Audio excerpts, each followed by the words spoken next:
Hey, what's up, folks? It is Friday, the 18th of June. Hopefully, everybody's having a great day right now. We're going to talk some basketball. I'm obviously in a good mood when it comes to basketball. Saw the Bucks push it to 7 games last night, so that makes me happy. Although they got to head back to Brooklyn, which to say, I don't know, it's scary to say the least. So we'll see what happens in that one.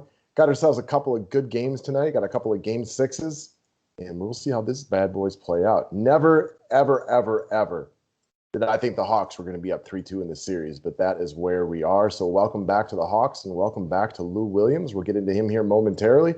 We'll also do our sports battle talk a little bit later. Thank you for those who have been following along.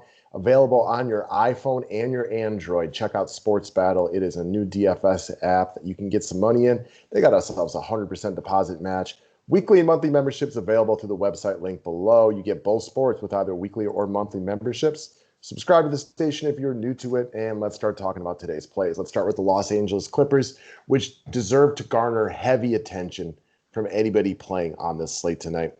No Kawhi.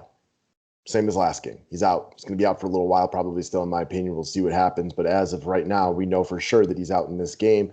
So let's take a look at Terrence Mann as a cash lock at 3,200 shooting guard eligibility. He played 23 minutes in game one. Monster dunk over Rudy Gobert. In my opinion, I still find Rudy Gobert a little bit overrated from a defensive perspective as you watch the Clippers hunt him all series long. This is about Mann's price tag, though. He's 3,200. He's a fine DFS player when given the opportunity. If he was all of a sudden not in the starting lineup, let's just say they put Luke Kennard in, I would abandon Terrence Mann. I don't always care about guys starting, but I care in this situation. I want to know that he has buy-in from the head coach. He played nicely in Game 5. I expect him to be a cog in the machine type right here. 14 to 24 DK points at 3,200 helps you build a lineup. The superstars have become more expensive, so you need a couple of cheap guys like this. This is all about the minutes played, though. Played 23 minutes, was effective in his time out there, and he is only 3,200. Now, let's move over to some GPP plays. Let's take a look at this first game of the night. We got Philadelphia at Atlanta. I still can't get by. I will call it two things: an epic comeback and a total collapse by Philadelphia. And I ended up playing John Collins in that game because he fit my last spot. I wasn't super thrilled with playing him in Philly, but he was really good. And he's been really good in the last two games. So I'm feeling Collins in Game 6 at home in Atlanta. I kind of expect this one to be a good game. As much as there's a part of me that says Philadelphia is going to put their foot down right here, I never loved Philly on the road. Embiid's clearly not 100%. He's gassed by the last quarter. I don't know how this game plays out. There is a chance to me that, Philly rolls. There's also another part of my brain telling me that Atlanta smells blood in the water and they come out to play tonight. Either way, though, I like me some John Collins. I like his price tag at 6,300. You can watch. If you've been watching this series, you can watch his confidence grow game in and game out. This is a guy who didn't, come in with a lot of playoff experience because, well, he's been playing for Atlanta for his NBA career and hasn't been playoff experience together. So, he knocked the dust off against New York. He's been growing in confidence. His price tag is down. He does enough things. He's playing big minutes. Give me some John Collins in my life today. Next up, let's move over to Reggie Jackson. So we called him out last game. He was solid. He was really good in the fourth quarter. Basically sealed this game for the Clippers. Paul George was excellent, top to bottom. And then other role players stepped out at sporadic moments throughout this game. And Reggie Jackson, who was all right throughout the rest of the game, really kind of closed this bad boy off for the Clippers. So I feel really good about going right back here today at only 5,200. No Kawhi Leonard. He's a guy who gets a bump in usage, has to be a little bit more of that shot creator and shot taker for the Los Angeles Clippers. There's not a lot of guys left that can kind of facilitate the offense. Obviously, a big load rests on the shoulders of Paul George.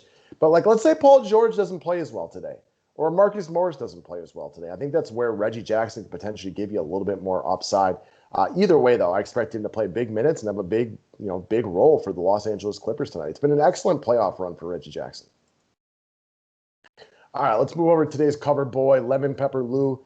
Is Lou Williams back in the fold, back in the rotation for the Atlanta Hawks? Yes and no. What I mean by yes is he's been around, right? He's played a few minutes throughout the series. Even if he doesn't hit the upside we saw the other day, he's been viable in 3 of the 4 other games as far as, his price tag and everything like that. The same price as Terrence Mann. We have a variety of guards we can go take a look at today. However, Lou Williams, to me, is a guy who could definitely get a bigger role in the rotation based on his Game 5 performance. He was a big part. Obviously, Trae Young played the biggest part, but he was a big part of why the Hawks won this game. And I've been clamoring for him to see sort of more minutes for Atlanta, and he played well when given time. I think the coach could, obviously look at them as part of the catapult of why they won this game and give him a few more minutes in this game. So I figure either way, he's got at least a decent floor. Just based on the fact that he plays aggressively when given the time. But if he sees extra minutes today, this is a guy who gave you 25 DK points today, and I would not be shocked by it at all. Last up, let's go to Ben Simmons, guys. And quite frankly, this one is two parts. One, I can't imagine he gets too much ownership today. I mean, this guy has been run through the coals by the media for good reason. His inability to shoot free throws, lack of aggressiveness. Like the biggest difference between like him and guys like my boy Giannis or Shaq back in the day, or even LeBron a little bit, like they still get to the free throw line and they don't seem scared. Simmons seems a little bit scared. However, on the road, away from his home court, I can see Simmons just bringing out his frustration on this team. I can see Simmons with a monster quarter.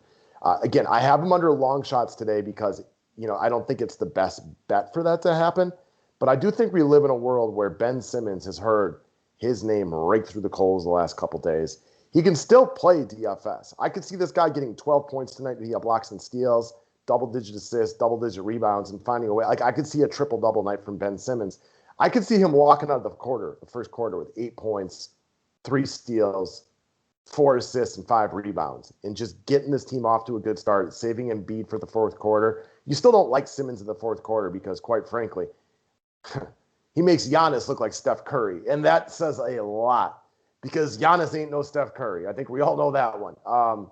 But his inability to shoot, it is a little bit of not a little bit, it's a lot of bit of a detractor to his luster because you can't really trust him in the fourth quarter. I could see a monster first quarter today, though, from Ben Simmons. So that's why I'm putting him under long shots today. Clearly, he's still going to play, but I could see him balling early in this game. All right, y'all. That's what we got for today. Good luck. Go win some money on both your baseball and basketball slates tonight, and we'll see y'all for a little sports battle later on.